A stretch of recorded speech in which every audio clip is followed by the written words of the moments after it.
What's up, guys? Welcome back to another episode of Hookers TV. Today, tomorrow, we're doing something really different. I am in Cleveland right now, staying in a hotel called the Radisson Hotel, and it's pouring out. But anyway, it's because I'm going to MEPS in the morning, bright and early. I think I'm getting up at 4:15, something like that. Breakfast is at 4:30, and checkout's like 5:15 in the morning, and we're going over to the actual station. So if you guys aren't familiar with MEPS, it's the Military Entrance Processing Station. And yes, I am trying to get qualified to join the military.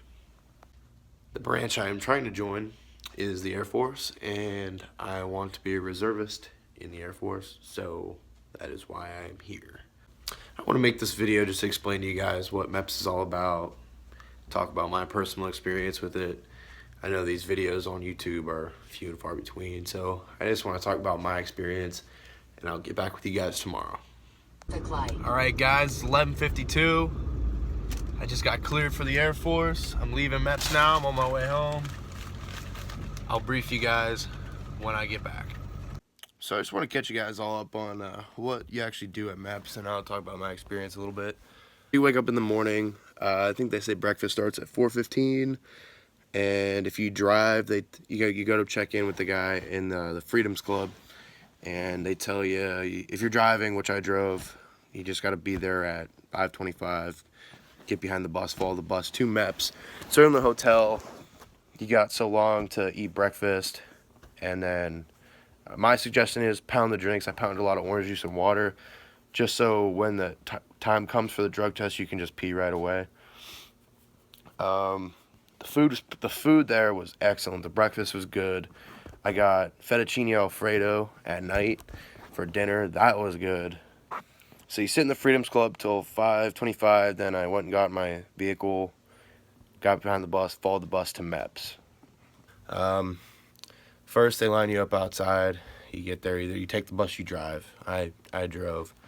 So they line you outside, and they tell you. They brief you, talk about what you're going to do with your bag, where you can use your cell phone, no cell phone to medical, all kinds of stuff like that. I was one of the first ones in because I just left all my crap in the truck.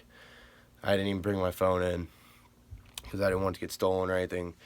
You put all your stuff in this room, and there's security and stuff, but I didn't trust people. So you go in, you go to the control desk, then they send you to your liaison. So I went to the Air Force liaison. Give you your name tag, ask you what you want for lunch. Your name tag counts as your lunch voucher or whatever. So then they send you back to medical with your records. So the first thing I did with medical was that me and 6 other kids went in the booth, the hearing booth, and basically it's your right and left ear that they test. They're all different frequencies. It's a quiet booth. You got things on your ear. Hit the button when you hear something. And let me tell you, that was the weirdest thing ever. I had no idea when, you think you're hearing something, you hit the button because you don't know, and most of the time you are hearing something, you're not crazy. It's just that, high-pitched or whatever, low-frequency quiet that you don't even know. So I scored pretty good on that, even though I was just blown away by it. So then, everything's like hurry up and wait. I'm sure you guys have heard that with the military before. So then you go, where did we go? We went to the vision next. And because I'm going in the Air Force, the first thing I tested was my depth perception. And don't wear your contacts there if you're gonna get tested for depth perception. Wear your glasses if you have them. So I was wearing my glasses. You put your face on this thing, and she's like, "Which one pops out at you?" There's 5 circles like this big, and one of them's raised, and it's honestly pretty hard. So it's like A, B, C, D, E, F, G. There's 5 circles in each, 3 layers. And I made it all the way to D, and then I was just guessing at that point. I had no clue what I was even looking at. It was wild, but once you get so far on that, then they take you over, check for stigmatism. They look at your eye with the light. Then they check your vision. So I have my glasses on, and I can't see anything without corrective lenses. So I scored really bad on that, but once I put my corrective lenses on, then everything's it's all corrected to 20/20. So that's good. So after the vision, they send you back to the control desk. Then they're like, all right, go in this classroom. They bring all your paperwork and everything, and they have a different sheet for a boy and a girl. And basically, it just tells you how you're gonna be medically examined throughout the day and everything that's gonna happen. So you read through it. You read. Now they give you this body marking sheet. You gotta mark all piercings, tattoos, scars, birthmarks that are on your body. So I only used one sheet or one slot. I have a scar on my back from surgery, so I marked that. They're gonna see it anyway because they strip you down and check you out. So you have to mark everything on there, and they'll check that too before you go in the underwear Olympics. Like, see where all your scars are. It's not too complicated. If you have any piercings, like, you just put both ears piercing. That's it. My scars, like, I put like an inch by a quarter inch. It's not too big, but it's noticeable. Then the two medical liaisons will come in, and they just like, you start filling out paperwork. They give you a psychiatric one that you fill out in pencil and stuff, and the doctor has to look at that and like suggest that you need medical help, which you guys should all be or mental help, and you should all be fine. Then the other thing, you fill out your questionnaire. It's just like everything you filled out with your recruiter before that to like get approved to go to MEPS. So like, they only know as much as you tell them. So like, one thing I told them is, I mentioned that scar. I had to bring the pathology report for that surgery. So they see that I have the scar. They see that my cyst was benign and everything was good. They ask you a bunch of stuff. Like, I told them I fractured my ankle when I was in 4th grade, which I did playing football. So they know that you casted it and it healed well. You have no problems with it. That's all. And I told them I have seasonal allergies, which are true. When the pollen gets going in the spring, I just have a hell of a time. So they ask you your drug use and everything. You just be honest with everything. It's not a big deal. What else? Oh, if you taken any medication, you gotta write it down. Like, I took my allergy pill, and it's gonna show up in your piss test. So like, you just gotta write you took your allergy pill because you have allergies.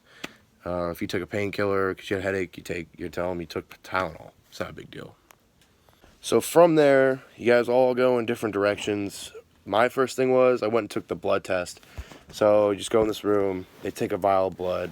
I'm pretty sure they check for like HIV, and they check for sugar in your blood, like if you have diabetes or anything like that. Everything should come back fine if you're fine. They take your blood pressure. One thing I will caution you with is, when you go to breakfast, don't eat the bacon in the morning or the sausage, and don't put salt on your potatoes, stuff like that, because the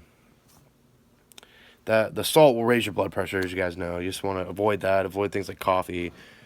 Yeah.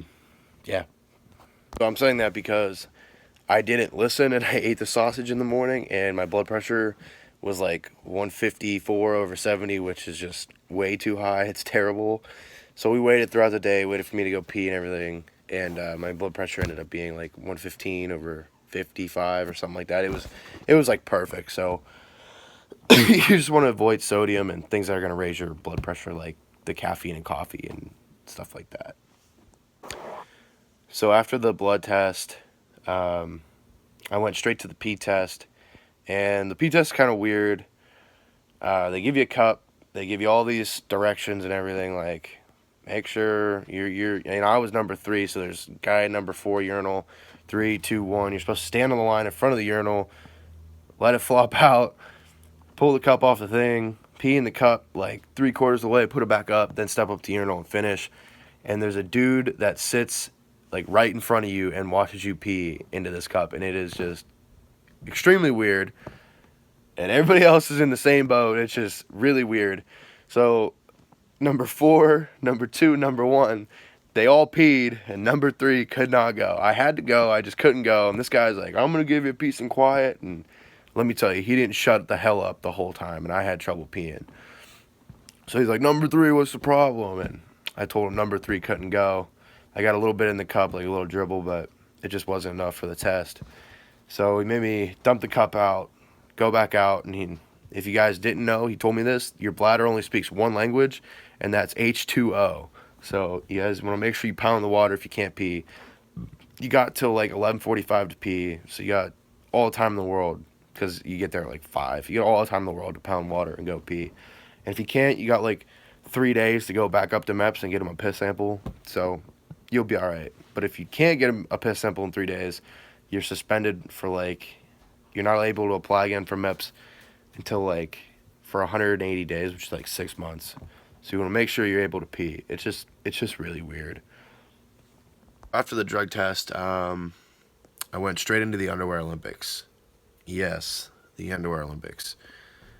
If you don't know what the Underwear Olympics is, basically you go in this room, this big, long, rectangular room, and he says, strip down to your underwear. It's you and 6 to 8 to 10 other dudes. I think there was 5 other ones, so there were 6 of us. Strip down to your underwear, line up a single file line. You get your height and weight.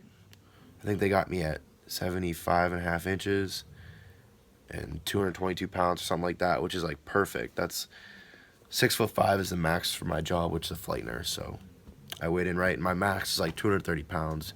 So I'm good on my weight too. So then he has everybody go like arm to arm, and you're still in your boxers, and you do just like a series of different movements. You know, you put your fingers out. They check for webbing. They check your toes for like ingrown toenails, just stuff like that. And then you do like a series of walks, like you just gotta walk and swing your arms. They check your back, and then I'm gonna demonstrate some of these movements here in a second. So you do your traditional arm circles, back, forth, put your arms up, try to stop them like this.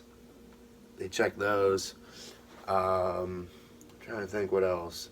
Oh, you have to stand on one leg, like kick down, smash a can. They check that. And you stand on one leg, rotate your foot this way, wiggle your toes, and then like you're kick starting a bike, you gotta do that. They look, do that. Same thing with the other foot, wiggle your toes. And then you gotta go down, you gotta walk on your tippy toes, walk on your heels, and then you do the infamous duck walk. And if you don't know what the duck walk is, it is, I don't know how to explain it, but it's not as hard as you think it is. You just get down like this, you just walk like that, and you walk back and forth like a duck. Then they have you get up on your toes. You basically gotta rock forward and just stand up. I'm trying to think what else we did. But because I didn't pee the first time, I started pounding the water, and then they let me go into that. I had to pee so bad. That's all I could focus on. So once you do all those movements, they have a doctor in there, and the one guy that's like running it. They're just looking for like abnormalities in your body, the way you move. If you have trouble walking, like stuff wrong with your back, they look at your spine, all that. So after you complete the Underwear Olympics, there's 2 rooms, 2 doctors. You just first come, first serve, you're in line, and you go in, and he looks in your eyes with the light off. Looks at your throat, looks in your ears. What else? Oh, he starts pushing on your belly. You gotta lay down. Pushes on your belly, listens to your heart, see if you have any like heart murmurs or anything. And then the sucky part comes. He tells you to drop your drawers. He checks your lug nuts with see if you have any tumors or anything like that. Then he tells you turn around, bend over, and spread them. Like I said, I had to pee, so I was not focusing on this at all, but he's basically just looking for hemorrhoids. He didn't touch me or anything. Just looked real fast. Okay, you're good. That's it. Because I was in the Air Force, they make you read, or going for the Air Force, they make you read this like paragraph just to check your reading comprehension or whatever. So he made me read, told me to stop, and that was it. Then I went back and I peed right away, just me and this other kid. No problem. So after that, I forget what it's called. The doctor had to do profiling, just like read your whole medical chart and like make sure that you're all right. So I was good. Then I went to the control desk, and they just processed everything, and they said, okay, I passed. My blood test results and urine results will be back soon. So I will be expecting a call from a recruiter to tell me I passed, but because I was in the reserves and the Air Force, I got to go home like right at 11:50, like I said earlier in the video. But those guys, I think all the other branches, they had to like go do their job selection, and then they actually signed that day, signed all the paperwork, and then swore in. Me, I just got to go home. I'm doing that another time, so it's not a big deal. But I mean, a lot of people say like the people are cranky there. You just got to think that they're doing that every single day, every day of their lives. So it's just really repetitious, and if you give them attitude, like they're gonna give you attitude back, and it's just everything's just gonna go slower. So you just want to make sure you say yes sir, yes ma'am, like no sir, no ma'am. It's not a big deal. Um, the day goes really fast. Like you get up. I got up at 4, set my alarm for 4, and it literally just went like that. I was on my way home, got my lunch, signed out, and that was it. So that was my MEPS experience. I'm really excited to see what the future holds for me, and thanks for watching this episode of Hookers TV, and we'll catch you next time.